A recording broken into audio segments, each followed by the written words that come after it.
ছেলেকে রোজ স্কুল থেকে আনার সময় রাস্তার ধারে দোকানগুলোতে মুড়ির লাড়ু বিক্রি হচ্ছে, বিভিন্ন রকমের খাবার থাকে। তো তো ছেলে প্রত্যেক দিন খালি বায়না করে, মা কিনবো, মা কিনে দাও কিনে দাও। ও তো বুঝতে পারছে না যেগুলো কী জিনিস, ভাবছে এই মোটা মোটা লাল লাল দেখতে নিশ্চয়ই কোনো ভালো খাবার জিনিস।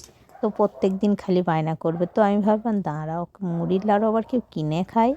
ওরা তো ঘরেই বানিয়ে নেবো, মুড়ি তো ঘরেই আছে, গুড় এনে গুড় বানিয়ে নেবো। তাই কর্তামশাইকে বলেছিলাম যে কিছুটা গুড় এনে দিও, তো একটু মুড়ির লাড়ু বানাবো।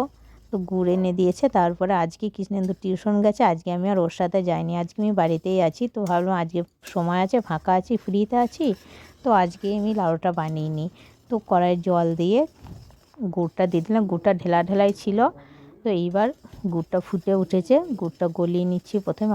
নতুন গুড়ের যা সেন্ট, কি বলবো, গুড় গলালে যে সুন্দর একটা সেন্ট ওঠে, মানে এই গন্ধটা শুনলেই মনটা পাগল হয়ে যায়। সেই যখন গ্রামে যখন থাকতাম, তখন বাড়িতে বিয়ের আগে আখ পেশাতো, গুড় হতো, নতুন গুড় উঠতো, ঠিক এরকম সেন্ট উঠতো, চারিদিকে বাতাসে মমা করতো সেন্টে।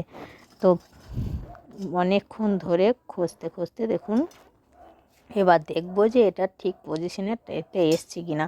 তো জলের মধ্যে দিয়ে দেখে নিলাম, হ্যাঁ পুরো একদম মনে হচ্ছে ঠিক মতো তাক ঠিকঠাক হয়ে গেছে, লাড়ু বাঁধার জন্য প্রস্তুত। এইবার এটাকে আমি আর বেশি পাকাবো না, এটাকে এবার নামিয়ে নেব। নামিয়ে নেওয়ার পরে নাড়াচাড়া করে এর মধ্যে মুড়ি দিয়ে দেবো। তো আমি এক থালা অল্প অল্প করে মুড়িটা মাখাবো, বেশি একবারে দিয়ে দিলে মাখাতে পারবো না।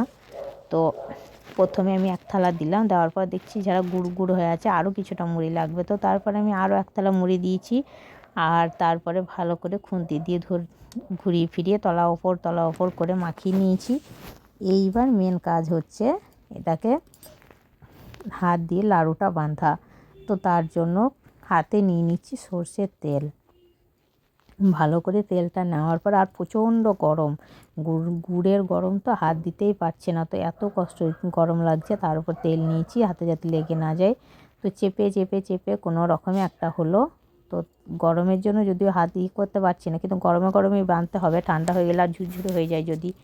তো তারপরে এইভাবে বাকি লাড়ুগুলোকে সবগুলোকে পাকিয়ে নিচ্ছি।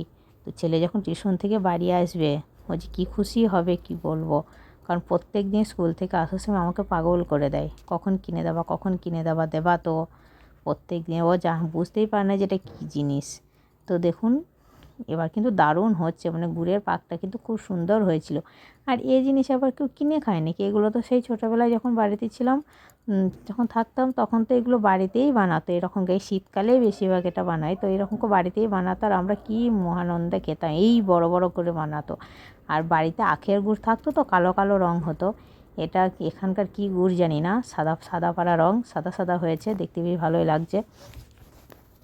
গুড় সাদা না কালো দেখার দরকার নেই, দেখুন কি সুন্দর হয়ে গেছে। আমি যে একা পারছি এই যথেষ্ট, যে আমি পেরেছি নিজে নিজে।